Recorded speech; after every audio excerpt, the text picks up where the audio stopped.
안녕하세요. 저는 30대 중반의 평범한 여성입니다.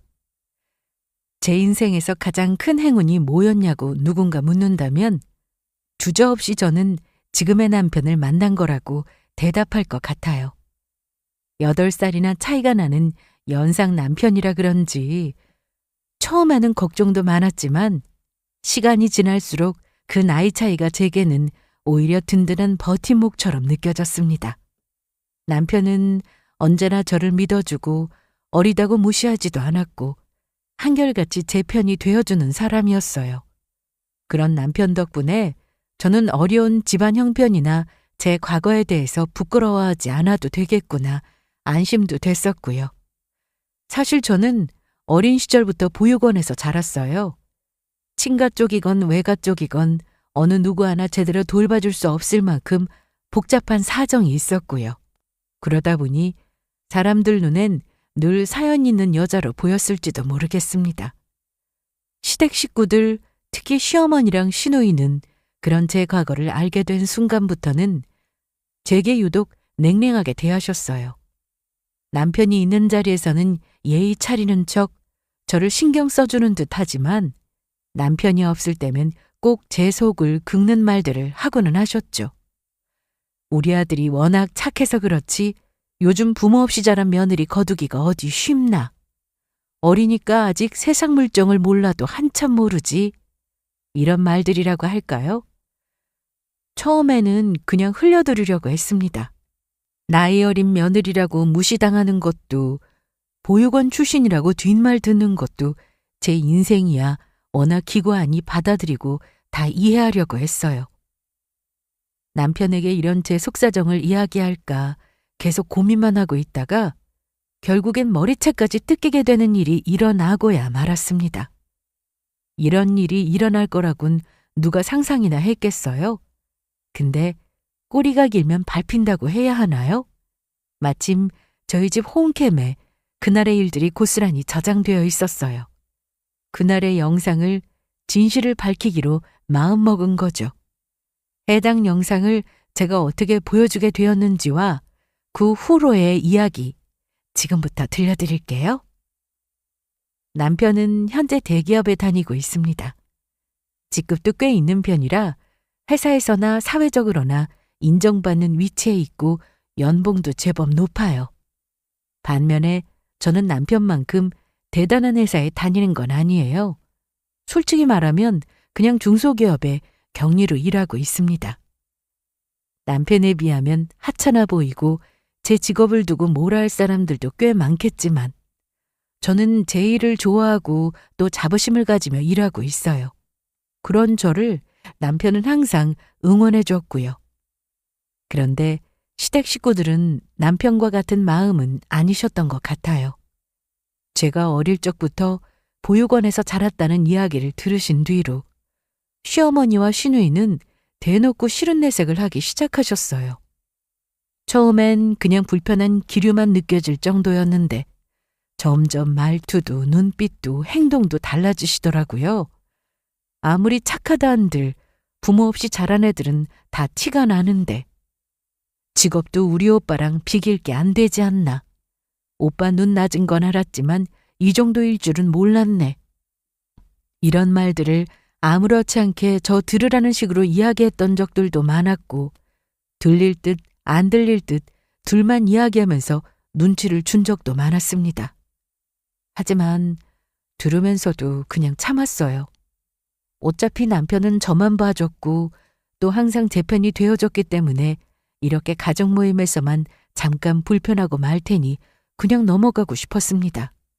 남편은 제가 힘든 일 있으면 제일 먼저 달려와 주는 사람이었고 시어머니나 시누이가 뭔가 얄밉게 말하면 바로 눈치를 채고는 저 대신 나서주기도 했었어요. 그래서인지 시댁 식구들도 남편 앞에서는 절대 아무 말 못했거든요. 말 한마디 하려다가도 남편 눈치부터 살피고 괜히 잘못 건드렸다간 되려 혼날까봐 찍소리도 못했죠. 그러다 보니 남편 없을 때만 조금 참고 흘려넘길 생각이었습니다. 왜 시댁 식구들이 남편 앞에서 찍소리 못하냐고요? 남편이 보기보다 엄청 단호하고 또 뭐 하나 불합리하다고 느끼면 절대 그냥 넘어가지 않는 사람이거든요. 겉으로 보기엔 늘 웃고 유하게 말하는 스타일인데 남편만의 분명한 기준이 있어서 누구든 그 선을 넘으면 그 자리에서 바로 정색하고 따지는 성격이에요. 예전에도 시어머니가 제게 은근히 불편한 말투로 뭐라 한 적이 있었는데 남편이 그걸 듣자마자 바로 한마디 하더라고요. 사람 자존심 상하게 하는 말은 하지 말아달라고. 가족이면 존중해주라고요. 그 한마디에 시어머니가 더 하시라는 말도 못하고 입을 꾹 다무시더라고요. 옛날에 어머니께서 이리저리 사고를 치신 게 있어서 그걸 남편이 해결해주고 도와드린다고 엄청 애먹은 적이 있었다나 봐요. 그 일 이후로는 남편한테 한마디도 못한다 들었어요. 신우도 마찬가지예요. 남편 앞에선 절대 기어오르지 못해요. 신우가 학생 때 그렇게 말을 안 들었다나 봐요. 그래서 부모님도 몇 번 학교로 찾아오시게 하셨다던데 그렇다 보니 철없는 동생은 늘 남편 몫이었던 거죠. 그렇다 보니 신우도 남편을 무서워하는 입장이었고 괜히 절 건드렸다가 오빠한테 찍히면 자기 손해라는 걸 잘 아니까 앞에선 항상 웃는 척, 친한 척 하면서도 뒤로는 또 딴소리를 해대곤 했죠. 그렇게 남편은 제게 늘 든든한 방패 같은 존재예요. 시댁 식구들도 그걸 잘 아니까 남편만 있으면 저한테 아무 말도 못했던 거죠. 하지만 문제는 남편이 일주일간 유럽으로 출장을 다녀오게 된 그때였어요. 그 짧은 빈틈에 이런 대형 참사가 일어날 거라곤 정말 상상도 못했거든요. 남편이 일주일간 유럽으로 출장을 떠나게 됐었어요. 남편은 1년에 꼭 한두 번은 출장을 갔던 터라 이번에도 혼자서 빈집을 지키고 있었습니다. 늘 그래왔듯 집안일도 제가 알아서 하고 강아지들도 돌보고 일 끝나면 혼자 밥도 챙겨 먹고요. 그렇게 평소처럼 지내고 있었는데 남편이 출장 가고 이틀째였던 것 같아요. 갑자기 시어머님께 전화가 왔었어요. 받는 순간 목소리부터가 싸하게 느껴지더니 신우이 결혼하는 거 알고는 있느냐고 아무리 바빠도 축하금 정도는 챙겨야 하는 거 아니냐며 이걸 꼭 먼저 말해야 아는 거냐며 다짜고짜 따지시는 거예요. 그러시면서 지금 가지고 있는 돈이 있으면 얼마라도 보태라고요. 그 순간 머리가 지끈거리는 것 같고 돈을 맡겨놓으신 것도 아닌데 왜 이렇게 당당하실까? 너무 혼란스러운 거예요. 솔직히 말해서 결혼 비용을 주는 게 아까운 건 아니에요. 가족인데. 하지만 이런 식으로 요구받는 것도 불쾌한 건 사실이잖아요. 결정적으로 저희 집 돈 관리는 남편이 전담하고 있어요. 제 월급은 생활비랑 제 개인 저축 정도로만 쓰고 있고 나머지는 전부 남편이 관리하고 있는데 다짜고짜 축하금을 달라고 하시니 저도 당장에 드릴 돈이 시중에는 없었거든요. 그래서 어머니께 조심스럽게 말씀드렸어요. 저희 집 돈 관리는 남편이 하고 있어서 지금 당장 드릴 수 있는 상황은 아니고 남편이 돌아오면 꼭 말씀드려보고 전달해드리겠다고요. 그 말을 듣고 시어머니는 퉁명스럽게 대답하시고는 획 하고 전화를 끊으시는 겁니다. 전화가 끊기고 저는 고개를 절레절레 저었어요. 제가 무슨 돈 맡겨놓은 ATM 기계도 아니고 뭐가 그렇게 마음에 안 드셨을까? 나중에 남편 오면 이야기해보고 드린다는 게 그렇게 신뢰되는 행동인지 저 또한 괜히 불편하고 기분이 뒤숭숭했지만 그냥 남편 돌아오면 이야기하자 하고 애써 신경 안 쓰려고 했었어요. 그런데 그날 저녁, 이제 슬슬 저녁 식사를 준비하려던 그때 저희 집 현관벨이 울리더라고요. 초인종 소리에 나가보니 시어머니랑 신우가 둘이서 덜컥 저희 집 앞에 서 있는 거예요. 너무 갑작스러운 방문에 그 순간 등줄기에 식은땀이 나더라고요. 무슨 일인지 굳이 말 안 해도 알 것 같았고 오늘 뭔가 저에게 단단히 해코지 하실 것만 같아 정말 긴장되는 마음으로 현관문을 열어드렸습니다. 저희 집에 들어오신 시어머님과 신우는 자기 집인 것처럼 거실 소파에 앉으시더니 저보고 할 이야기가 있어 왔으니 앉아보라고 하더라고요.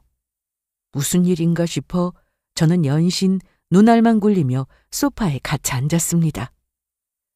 저녁 먹으려던 참이었냐? 아유, 진짜 내가 아무리 참으려고 해도 이런 건 참아지질 않아서 말이지.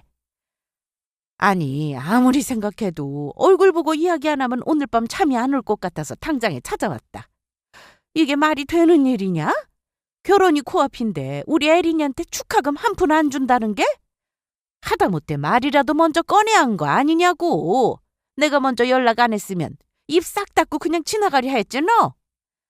아무리 형편이 어렵다 한들 용우도 번듯한 직장에 너도 격리로 일하겠다? 숫자 다루는 직업 가진 사람이 집안 형편도 모르고 살진 않을 거 아니냐? 누가 봐도 네가 관리하는 거 누가 모를 줄 알아? 이 와중에 돈 500도 없다? 뻔히 보이는 거짓말을 왜 해? 시댁이랑 영 끊고 살 작정 아니면 이런 자리는 당연히 챙기게 마련인데 네가 용우 용돈 꽉 쥐고 있으니까 지금 이렇게 나몰라라는 거 아니냐고. 누구보다 빠르게 움직여야 할 사람이 넌데 어쩜 이렇게 뻔뻔하게 모른 척을 하고 있어? 내가 지금 속이 뒤집히는 이유가 뭔지 정말 몰라서 그러냐? 너 같은 애가 우리 집 며느리인 게 자꾸 자존심 상해서 그래. 돈 없는 건 둘째치고 그 태도가 마음에 드는 구석이 없다. 항상 웃는 척, 착한 척 하면서 뒤에선 뭘 꾸미는지 알 수가 없단 말이지. 에린이 결혼 한번 잘 치르자는데 그깟 돈 몇백 못 내놓겠다는 건 무슨 심보인지. 어머님, 진짜 오해세요. 돈 관리는 당연히 저도 할 수 있죠. 근데 결혼할 때부터 신랑이 회사 일만으로도 충분히 돈 관리로 스트레스 받을 텐데 집에서까지 신경 쓰게 하고 싶지 않다고 자기가 알아서 관리하겠다고 했어요. 저는 오히려 저 배려해주는 것 같아서 고맙게 생각했고 오빠가 다 맡아서 관리하고 있어요. 제가 직접 들고 있는 건 생활비 카드랑 오빠가 따로 줬던 개인 신용카드 뿐이에요. 현금도 어머니가 원하시는 만큼의 큰 돈은 당장에 없어요. 정기적으로 들어오는 생활비로 장 보고 강아지 용품 사고 식비나 공과금 정도 처리하는 게 전부예요. 남편이 출장 갔다 돌아오면 이야기해보겠다고도 말씀드렸잖아요. 돌아오면 바로 이야기해보겠다고요.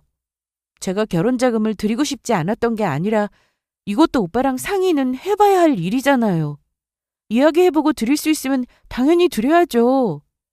지금 제 선에서는 드릴 수 있는 권한이나 여유가 없으니까 조금만 기다려달라고 한 건데 뭐가 그렇게 화가 나신 부분인지 저는 이해가 안 돼요, 어머님. 얘가 진짜 거짓말 착착 좀 해라, 착착! 돈 관리를 네가 안 한다고? 그걸 누가 믿어, 그걸? 딱 봐도 너 같은 애가 집안 살림 꽉 쥐고 흔드는 스타일인 거 뻔히 보이는구만. 말은 그럴싸하게 해놓고 실제로는 용우 등쳐먹고 있는 거 우리가 모를 줄 알아? 아이고, 용우처럼 착한 애가 너한테 뭐라 하겠냐. 그러니까 네가 그 성격을 이용해서 기어 이 지경을 만든 거 아니냐고. 네가 생활비만 쓴다고? 웃기고 있네. 그깟 말 몇 마디로 내가 속을까 봐서 나를 아주 늙은 호구인 줄 아나 본데 축하금 못 내겠다고 말 돌리고 남편 핑계 이제 와서 생활비만 쓰고 있다. 퍽이나 잘도 그러고 있겠다. 아니, 진짜라니까요, 어머님. 제가 왜 그런 거로 거짓말을 하겠어요? 어머님이 서운한 마음 드실 수 있다는 건 저도 이해해요. 에린 씨 결혼이 중요한 시기인 것도 잘 알겠고 비용적으로도 당연히 많이 필요한 거 알죠. 근데 정말 제 시중에 현금이 없어요. 저희 부부끼리 모으고 있는 통장엔 당연히 돈 있죠. 하지만 입출금도 다 오빠로 되어 있고 제가 남편 출장 마치고 돌아오면 그때 이야기해서 축하금 드리겠다고 몇 번이나 말씀드리고 있잖아요. 제 권한 밖의 걸 멋대로 할 수도 없는 거고 며칠만 있으면 돌아오는데 오늘 당장 필요하신 것도 아닌데 왜 이렇게들 재촉하시는지 모르겠어요. 저 정말 숨긴 거 없고요. 저 지금 이 상황이 너무 속상하고 답답해요, 어머님. 누구보다 예의 지키며 살고 싶고 잘해드리고 싶은데 자꾸만 제가 욕심부린 사람처럼 몰아가시니까 제가 뭘 더 어떻게 설명해드려야 할지 모르겠어요. 어디서 누구 앞이라고 대드는 거야 진짜. 네가 뭔데 이렇게 뻔뻔하게 말대꾸를 해? 우리 엄마가 너 하나 때문에 얼마나 속을 끓였는지 네가 알기나 해?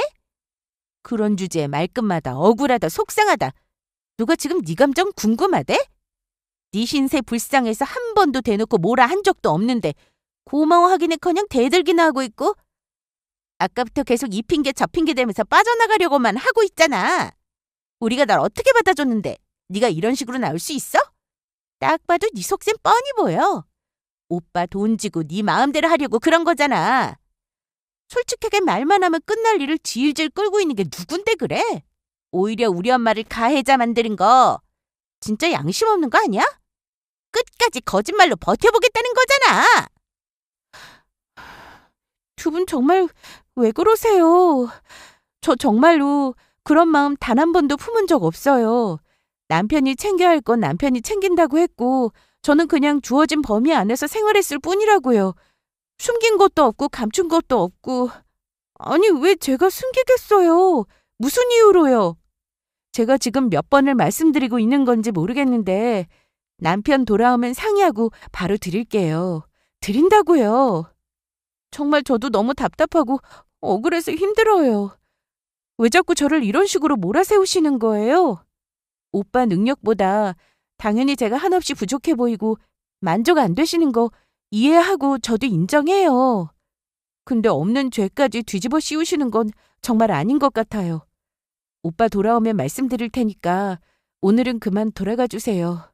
부탁드려요. 뭐? 돌아가 주세요? 이게 어디서 천한 고아 주제 시댁을 우습게 봐? 내가 너 같은 애를 며느리로 받아들인 것부터가 잘못이었어, 잘못. 불쌍해서 봐줬더니 어디까지 기어오르려고 그래?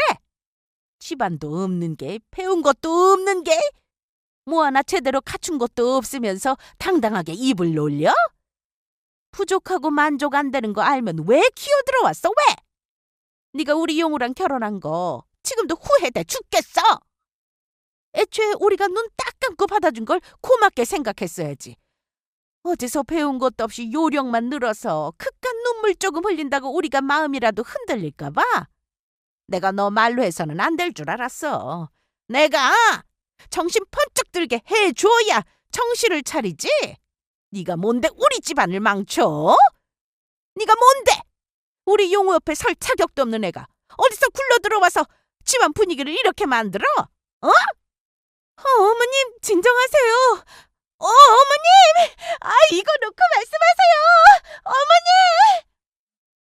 어머니는 흥분을 가라앉히시지 못하시고 덥석 제 머리채를 와락 잡아당기는 겁니다. 저는 순간적으로 벌어진 일에 중심도 못 잡고 앞으로 고꾸라졌어요. 저는 비명을 지르며 양손으로 시어머니 팔을 붙잡았지만 힘이 어찌나 세신지 도저히 뿌리칠 수 없겠더라고요. 머리가 뜯기는 순간 머리 두피 쪽으로 통증이 느껴지고 눈물도 미친 듯이 쏟아졌습니다. 다리는 힘이 풀려 계속해서 휘청거리고. 이런 상황에 저희 집 강아지들도 놀랐는지 두 마리가 연신 짖어대기 시작했죠. 평소엔 얌전하기만 하던 아이들이었는데 제가 끌려가는 걸 보자 짖으며 저를 보호하려는 듯 싶었습니다. 저는 제 머리채를 잡고 계신 어머님께도 그걸 빤히 보고 있는 신우에게도 계속 애원했어요. 아무리 몸부림을 쳐봐도 어머님은 하고 싶은 말을 모두 쏟아 부으시고 나서야 저를 내팽개치듯이 소파로 던지셨습니다. 어찌나 많은 머리카락이 뽑혔는지 여전히 욕이란 욕을 하면서 손에 끼인 제 머리카락을 툭툭 털어내시고는 오늘 일을 남편에게 이야기했다가는 그땐 머리채로 안 넘어갈 거라고 오히려 협박을 하시는 거예요. 그 말씀을 뒤로 한 채 그 두 모녀는 저희 집을 나가셨습니다. 그리고 곧바로 저는 바닥에 앉아 눈물을 쏟아내고 말았죠. 엉망이 된 머리칼을 부여잡고 어찌나 서럽고 억울하던지 살면서 이렇게까지 억울했던 적은 한 번도 없었어요. 어떻게든 꾹 참고 버텨보려 했는데 몸도 마음도 여기까지가 한계였나 봐요. 참으려고 해도 자꾸 눈물이 나고 숨을 쉬는 것조차 힘들어져서 꺼이꺼이 소리내며 울었던 것 같아요. 옆에서는 강아지들이 안절부절 못하며 제 곁을 계속 맴돌았고 애들도 놀라서 그런지 더 크게 짖는 것 같더라고요. 저는 바닥에 주저앉은 채로 울면서 강아지들을 쓰다듬어 줬어요. 그래도 강아지들이라도 곁에 있어서 어찌나 힘이 되던지 강아지들을 안고 더 펑펑 울었던 것 같아요. 어쩌다가 이렇게까지 된 건지 저는 그냥 좋은 가족의 일원이 되고 싶었던 것뿐인데 아무것도 숨긴 것도 없고 욕심부린 적도 없는데 왜 이렇게 미움받고 왜 이렇게 억울한 오해를 들어야 하는 건지 한참을 생각하게 되더라고요. 정말 부모 교육 못 받고 자란 게 이렇게까지 싫은 소리를 들어야 할 일인지 보육원에 자란 게 그렇게 큰 잘못인지 아니면 중소기업에 일하는 게 문제인지 저의 모든 것이 싫으셨나 봅니다. 저는 널브러져 있는 거실 러그를 정리하면서 눈물을 닦고 자리에서 일어났어요. 근데 거실 구석에 있던 홈캠이 제 눈에 들어오는 거예요. 홈캠을 집에 들인 지도 불과 일주일이 안 되었던 상태라 저마저도 까맣게 잊고 있었는데 알고 보니 그 작은 카메라가 지금까지의 모든 일을 다 지켜보고 있었더라고요. 저는 그날 어머님과 시누이가 집에 오기 몇 시간 전 잠깐 마트에 장을 보러 다녀왔었어요. 그때 강아지들을 살피기 위해 홈캠을 켜둔 상태였었는데 저도 모르게 녹화 버튼을 눌렀었나 봐요. 마트에 가 있을 때부터 지금까지 녹화가 되어 있었거든요. 저는 놀란 가슴으로 녹화되어 있는 상황들을 쭉 다시 한번 훑어보는데 어머님께서 저희 집에 와서 소리치는 순간부터 머리채를 뜯기는 장면, 주저앉아 울고 있는 저의 모습까지 하나도 빠짐없이 다 담겨 있는 거예요. 강아지들 때문에 집안 곳곳에 설치해둔 작은 카메라였는데 그 작은 기계가 오늘 벌어진 일들을 모조리 기록해둘 줄 누가 알았겠어요? 저는 그저 이해받고 싶었을 뿐인데 변명조차 할 틈도 없이 머리채를 잡히는 제 자신을 보니 숨이 턱턱 막히는 것 같았어요. 솔직히 순간순간 화도 났고요. 하지만 저는 원래 그렇게 누군가에게 똑같이 갚아주자 뭐 이런 마음 먹는 사람은 아니에요. 똥은 더러워서 피하지 무서워서 피하는 게 아니잖아요. 그래서 저는 이 영상을 가지고 약점을 잡을 생각도 없었고 그저 정말 억울할 때 정말 너무 억울해서 말로는 설명할 수 없을 때 그때 이걸 보여주자 생각만 하고 있었습니다. 아무도 내 말을 믿어주지 않을 때 어차피 아무리 말로 설명해도 소용없는 사람들이라면 그때 이 영상이라도 보여주면 거짓 없는 진짜 모습을 대신 말해줄 수 있을 것 같았거든요. 저는 녹화된 영상을 고스란히 노트북으로 옮겨놨습니다. 이 영상을 터뜨리게 되는 날이 과연 있을까 하는 조마조마한 마음으로요. 다음 날이 되어도 시댁에서 어느 누구 한 명 사과 연락 오는 사람이 없더라고요.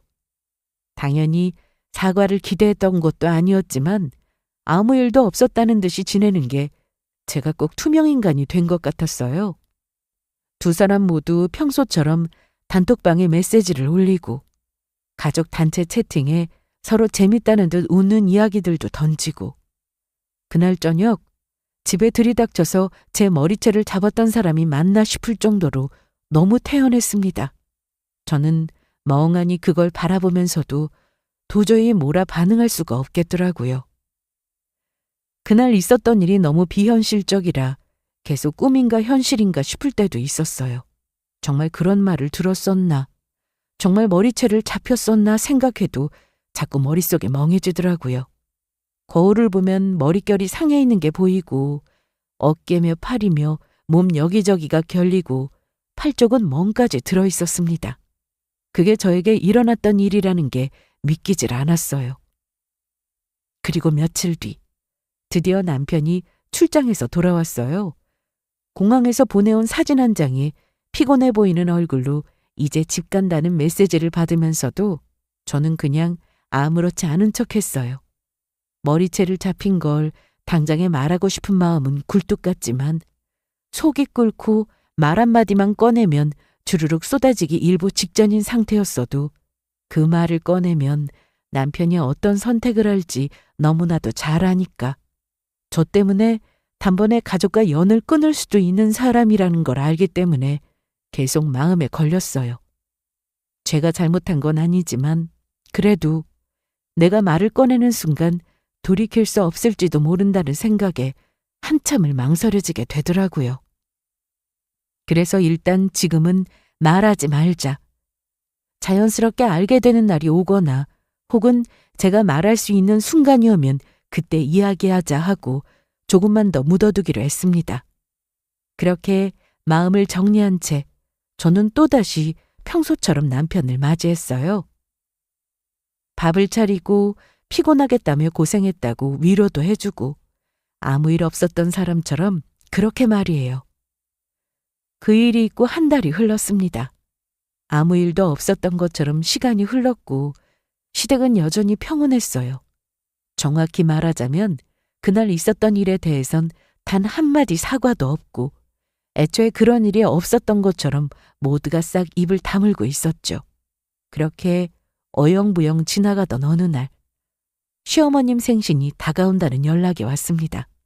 다 같이 모여서 저녁 식사를 하자는 가족 단톡방 메시지 하나로 또다시 그 자리에 참석해야 할 명분이 생겨버렸죠. 그리고 그 즈음 신우이한테서 따로 연락이 왔었어요. 조만간 엄마 생신인 건 알고 있지? 요즘 SNS 보면 며느리들이 부모님께 축하 영상 만들어서 감동 주고 뭐 그러는 거 많이 하던데 그런 거 하나쯤은 해도 괜찮지 않겠어? 넌 손재주 좋잖아. 그림도 잘 그리고 난 똥손이라 그런 거 못하니까 네가 만들어서 준비해봐. 이런 거라도 해야 엄마가 널 조금이라도 좋아하지 않겠어? 라는 문자 메시지였습니다. 저는 그 문자를 몇 번이나 읽었는지 몰라요.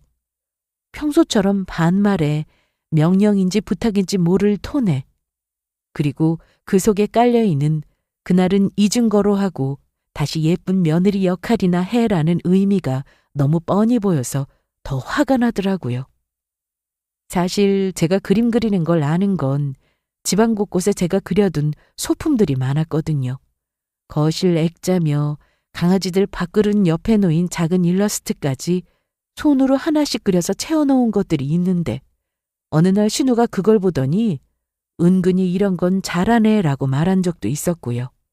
그 뒤로 손재주 좋다는 말이 시댁 식구들 사이에서 돌기 시작했었어요. 그런데 그 손재주가 이제 와서는 시어머니 생일 축하 영상을 만들어라는 이유가 돼버리니 솔직히 좋게 느껴지지 않았습니다. 그날 저를 머리채까지 잡던 사람이 주인공인 영상 속 모습이 아직 제 기억엔 선명한데 그 생일을 축하하는 영상을 만들라고 하니 뻔뻔하다는 생각도 들고 너무 괘씸하게 느껴지는 거 있죠? 핸드폰을 내려놓고 한참 동안 멍하니 생각해봤어요. 신우이의 메시지를 어떻게 답해야 할지 또 이 상황에서 제가 뭘 해야 할지 머릿속이 복잡했습니다. 축하 영상. 이상하게 그 단어가 계속 맴돌았어요. 평범한 생일 영상이었으면 저도 아무 말 없이 만들어줬을 거예요. 하지만 그날의 일들이 자꾸만 머릿속을 맴돌고 있으니 어느 것 하나 제게는 평범하게 다가오지 않았거든요. 말로 설명할 수 없는 억울함과 창피함, 그리고 말하지 못했던 수치감까지. 그날 이후 저는 하루에도 몇 번씩 머리 뚝 끼던 순간들이 생각나 힘든 순간들이 많았었어요. 그런데 지금 이렇게 영상 편집을 부탁받고 나니 한편으로는 이게 기회일지도 모른다는 생각이 들더라고요. 억지로 제가 만들어낸 기회도 아니고 일부러 만들어낸 판도 아니니까요. 그저 저에게 했던 무례한 행동들을 그 사람들에게도 한 번은 똑바로 보게 하고 싶었어요. 그날 어떤 일이 있었는지를, 제가 얼마나 참아왔는지를, 그리고 이 집안에서 제가 어떤 대우를 받았는지를요. 그래서 저도 진실을 밝히는 자리로 만들어야겠다 싶었습니다. 다른 건 편집하지 않고 그날 그 영상 그대로를 보여주기로 했습니다. 생일 축하 영상. 이 집에서 며느리로 살아온 제가 준비할 수 있는 아주 솔직한 축하의 방식으로요. 시어머님 생신날이 되었어요. 고급스런 식당에 룸으로 돼 있는 곳으로 안내받았습니다.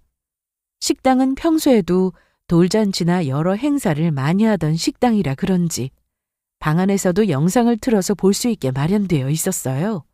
남편, 시어머님, 시아버지, 시누이까지 늘 보던 얼굴들이 한자리에 앉았죠. 저는 식사 내내 말없이 웃기만 했어요.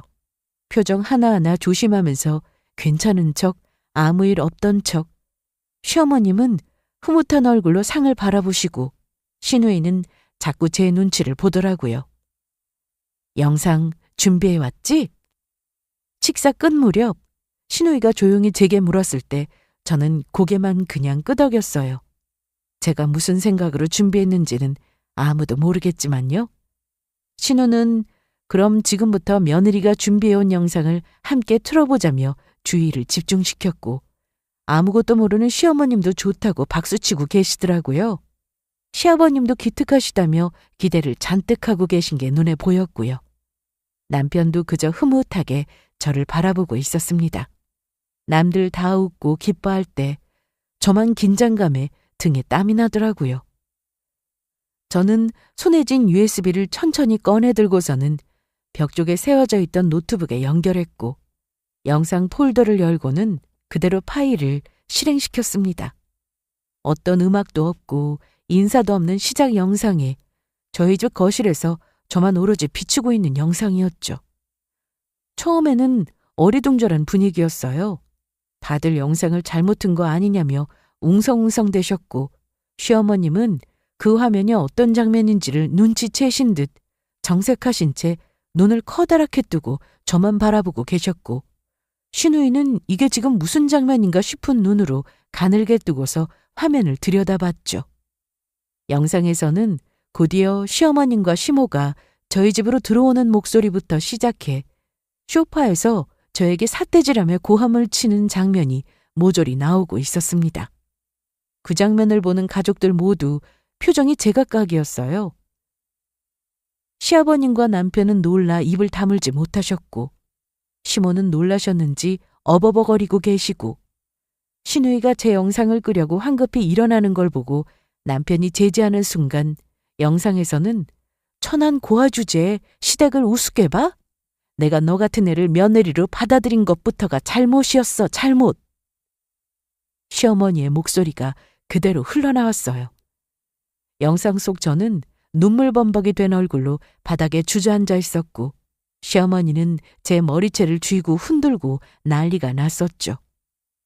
강아지들 짖는 소리, 시누이의 조롱 섞인 말투, 모든 게 너무 생생하게 그 자리에서 다시 펼쳐졌습니다. 시어머니는 순간 얼굴이 하얗게 질리더니 입술을 덜덜 떨며 말씀하셨어요. 이게 지금 무슨 영상이냐? 응? 너 지금 이걸 축하 영상이라고 트는 거야?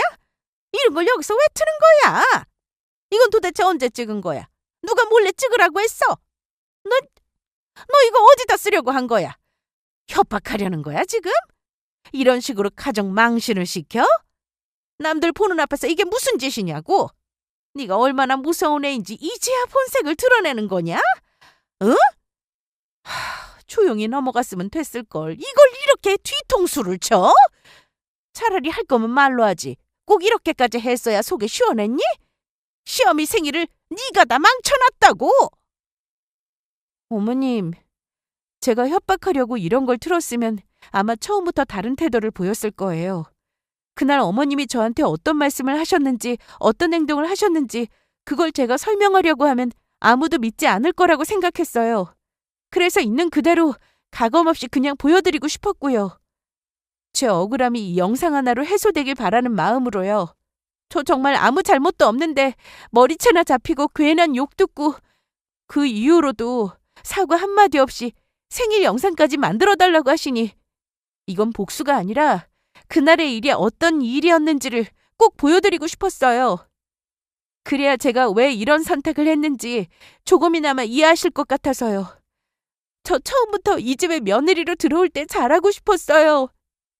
가족이 되고 싶었고 진심으로 받아들여주길 바랬거든요. 하지만 그날 두 분이 제게 했던 행동은 가족이 할 수 있는 일이 절대 아니라는 거 알고 계시죠? 뭐? 너, 너 진짜 미쳤구나. 엄마 생일에 이게 무슨 짓이야? 정신 나갔어? 아니 무슨 사람 체면 구기는데 이렇게 능해? 너 진짜 시어머니 생일날 꼭 이렇게 진상처럼 굴어야 속이 시원해? 오빠까지 있는 자리에서 이딴 영상을 트는 게 며느리라는 애가 할 짓이냐고. 엄마가 널 얼마나 봐줬는데.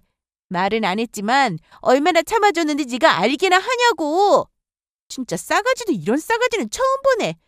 이래서 출신이 중요하다고 한 거야. 못 배운 티가 난다고. 뻔뻔하게 억울한 척 착한 척 하더니 결국은 이렇게 폭탄 던진다 이거지? 이 집안에서 널 어떻게 받아줬는데. 허! 진짜 꼴보기 싫네. 다들 조용히 못해? 지금 누가 누구한테 큰 소리를 쳐? 네가 감히 혜진이한테 이딴 짓을 하고도 할 말이 남아있는 거야?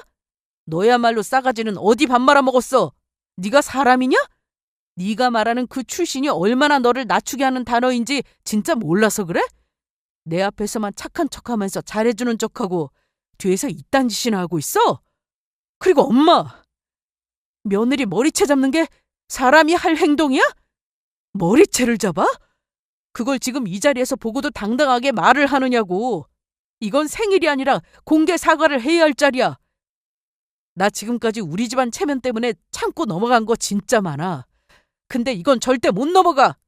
오늘 이 자리에서 두 사람 다 내 앞에서 혜진이한테 사과 안 하면 앞으로 엄마든 에린이 너든 나한테 연락할 생각 죽어도 하지 마.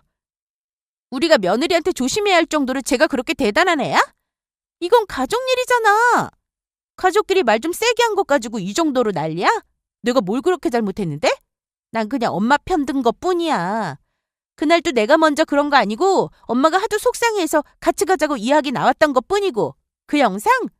솔직히 치사하게 몰래 찍어놓고 이제 와서 공개하는 것도 엄청 치사한 짓 아니야? 오빠나 정신 차려. 지금 휘둘리고 살고 있는 건 오빠라고. 진짜 내가 친오빠한테까지 이런 소리까지 들어야 해? 촌한 걸 촌하다고 말하는데 뭐가 문제야? 뭐라고?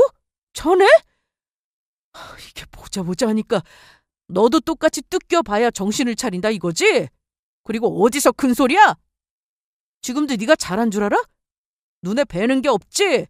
두 번 다시 혜진이 앞에서 입도 열지 마. 넌 말할 자격도 가족이라고 할 자격도 없으니까. 그야말로 아수라장이 돼버렸어요.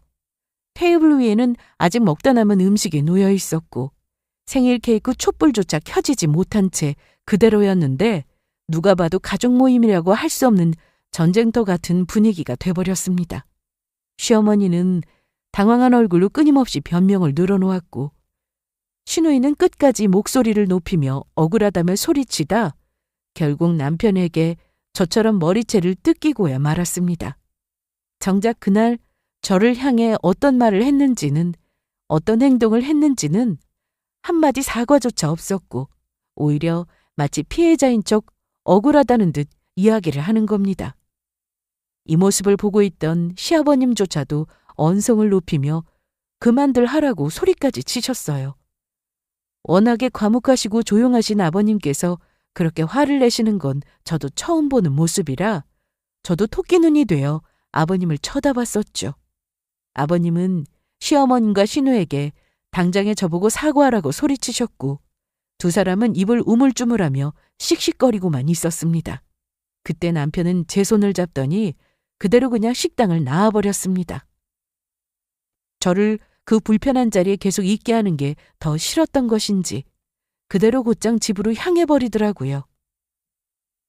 차를 타고 집으로 가는 동안에도 남편은 깊은 한숨을 내쉬더니 고개를 떨군 채 제 쪽을 보지도 못하고 연신 미안하다며 정말 미안하다며 출장 간 사이 그런 일이 있었던 줄도 모르고 이렇게 식사 자리에 함께 가게 해서 미안하다고 계속해서 사과하더라고요. 진작 말해줬으면 가족들에게 한 소리라도 했을 텐데 왜 말하지 않았냐며 남편은 끝내 속이 상한지 그 듬직하고 세상 무서울 것도 없던 사람이 눈물을 흘리고 있었습니다. 집에 도착하고 나서도 저희는 한동안 말이 없었어요.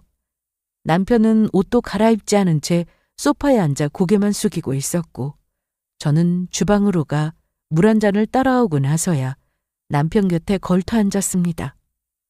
오랜 침묵 끝에 남편은 그저 저를 꼭 안아주었어요. 남편을 안은 어깨가 다시 들썩이는 게 느껴졌고 미안해서 또다시 눈물을 흘리는 듯 싶었어요. 저희는 그렇게 한동안 서로가 서로를 위로했던 것 같습니다. 그날 하루 동안 겪은 것만으로도 저희는 서로가 어떤 감정을 지나왔는지 충분히 느낄 수 있었으니까요. 며칠 뒤 예상치 못한 방문이 있었어요. 시아버님이 혼자 집 앞으로 찾아오셨고 거실 소파로 아버님을 모시고는 차를 내어드렸습니다. 아버님 손에 작은 봉투 하나가 들려있는 게 보였고 아버님의 얼굴엔 깊은 피로와 미안함이 가득 묻어나 있는 게 보였어요. 직접 얼굴 보고 사과하고 싶었다는 말에 저는 조용히 고개를 숙였고 그런 저를 본 아버님께서는 갑자기 거실 바닥에 그대로 무릎을 꿇으시는 거예요. 당황한 저는 그러지 마시라고 어서 일어나시라고 말씀드려도 아버지로서 어른으로서 정말 미안하다며 보상이라기보단 마음을 전하고 싶어서 준비하셨다며 제게 봉투를 건네셨고 그 봉투 안에는 위로금이라 불러도 좋을 만큼의 제법 큰 액수의 현금과 아주 짧은 손편지 한 장이 담겨 있었어요. 깨끗한 글씨체로 적힌 혜진아, 네가 상처받은 만큼 못 되겠지만 이곳에서의 상처는 잊고 더 행복한 꿈을 꿀 수 있는 집으로 옮겼으면 좋겠구나. 정말 미안하다는 문장이 적혀 있었습니다. 아버님은 못난 아내와 딸을 용서하라며 시댁과 멀리 떨어진 곳으로 이사가도 좋으니 이 집에서의 상처는 잊고 더 좋은 곳으로 이사하라며 무려 현금으로 2억을 주시는 거예요.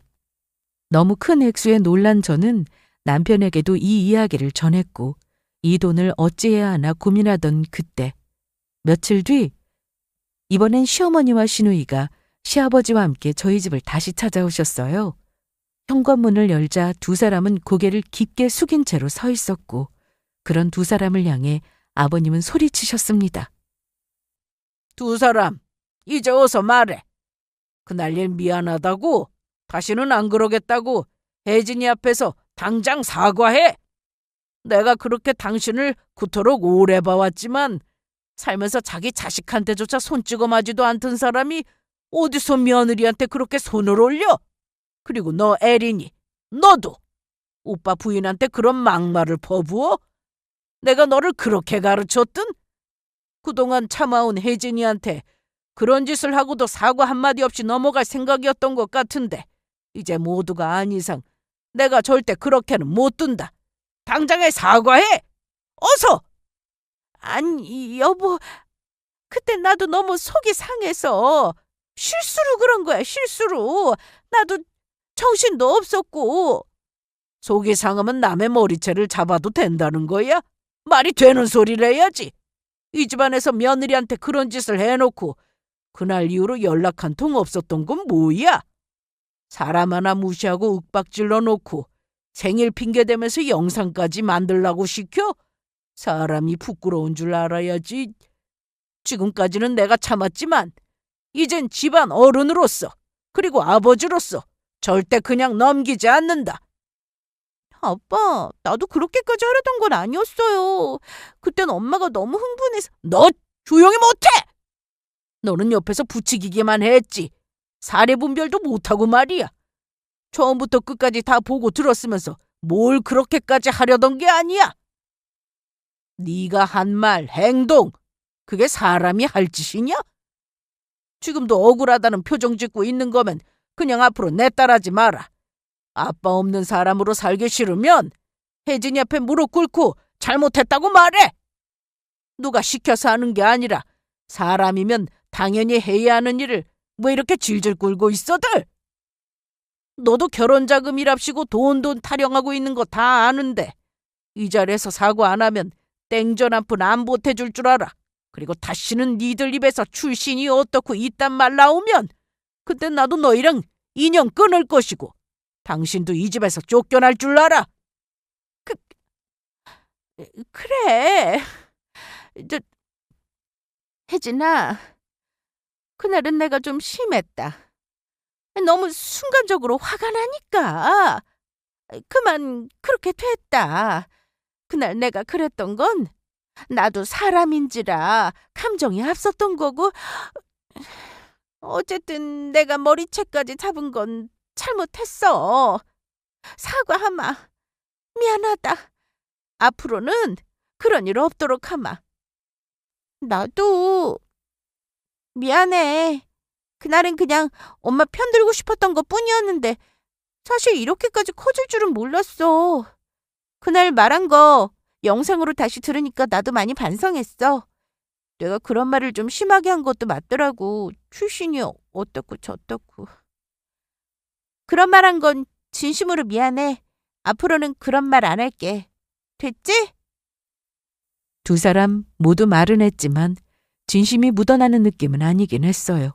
마지못해 이 정도면 됐지라는 태도가 다 느껴졌고 저는 그저 묵묵히 그 사과를 받아낼 뿐이었거든요. 그 순간 어떤 감정도 들지 않았어요. 다만 한 가지는 확실하다고 생각했었어요. 앞으로는 절대 뒤에서든 앞에서든 괴롭히진 않겠구나 하고요. 시댁 식구들이 모두 돌아가고 나자 집안은 정말 오랜만에 조용해졌어요. 갑자기 공기도 달라진 것 같았거든요. 남편과 거실 한가운데 앉아 있는데 강아지들이 조심스럽게 다가와 제 무릎에 얼굴을 파묻는 거예요. 아무 말도 안 했는데 마치 고생 많았다고 이야기하는 것처럼 느껴지는 거 있죠? 그 따뜻한 체온에 마음이 조금씩 풀렸던 것 같아요. 그날 이후로 특별히 큰 변화가 생긴 건 아니었어요.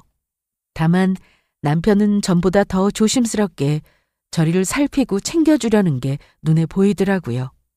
시댁 쪽에서도 별다른 연락은 없었어요. 그쪽에서도 아마 시간이 필요했겠죠. 하지만 전 그 공백이 오히려 편안하게 느껴졌어요. 억지로 예의 차리고 억지로 웃던 시간들이 지나고 나니까 비로소 숨통이 트이는 기분이 들었거든요. 이제는 이 집안에서 주눅들지 않고 지내도 된다고 생각하니 한결 마음이 가벼워지는 마음도 들었습니다. 사실 처음엔 이 일을 누군가에게 꺼내놓는다는 게 쉽지는 않았어요. 창피하기도 하고 억울하기도 하고 말해봤자 믿어주지 않을 거란 생각도 들었거든요. 하지만 이렇게 하나하나 꺼내놓다 보니 힘든 시간이었지만 마음은 후련한 것 같아요. 참 많이 참았고 참 많이 외로웠던 시간이었거든요. 하지만 덕분에 저는 더는 참고만 살지 않기로 했습니다. 이제는 제 곁엔 든든한 남편과 힘이 되어주시는 시아버님이 계시니까요. 며느리 사랑은 시아버지라는 말도 있잖아요. 어려서부터 부모 사랑 제대로 받아본 적 없이 살아왔는데 이렇게 좋으신 아버님을 만나 원 없이 사랑받는 며느리가 되었습니다. 두 남자 덕분에 앞으로의 시댁 생활은 눈치도 보지 않고 할 말 다 하며 살 수 있을 것 같아요. 이야기하다 보니 사연이 참 길었네요. 제 이야기 끝까지 들어주셔서 감사합니다.